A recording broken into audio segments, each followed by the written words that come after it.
ইউনূসের নেতৃত্বাধীন বাংলাদেশের অন্তর্বর্তী সরকারকে স্বাগত জানিয়েছেন কানাডার পররাষ্ট্রমন্ত্রী মেলানি জোলি।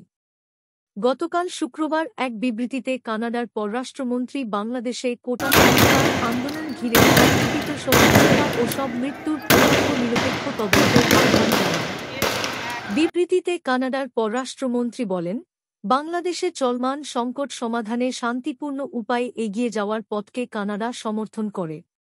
আমরা ইউনূসের নেতৃত্বাধীন অন্তর্বর্তী সরকারকে স্বাগত জানাই। অবাধ ও সুষ্ঠু নির্বাচন, গণতান্ত্রিক শাসনের পথ প্রশস্ত এবং শান্তি ফেরানোর পথে এটা প্রথম পদক্ষেপ।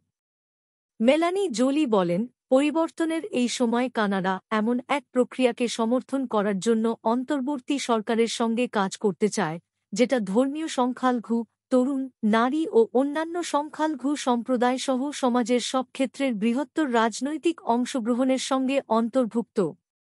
সব পক্ষকে শান্ত থাকার আহ্বান পুনর্ব্যক্ত করে কানাডার পররাষ্ট্রমন্ত্রী আরও বলেন, দেশে গণতান্ত্রিক ও অন্তর্ভুক্তিমূলক শাসন, মানবাধিকারের প্রতি সম্মান ও আইনের শাসন প্রতিষ্ঠার জন্য সব পক্ষকে একসঙ্গে কাজ করার আহ্বান জানাই।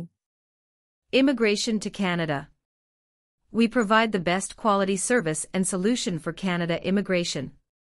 Please visit our website and contact for details.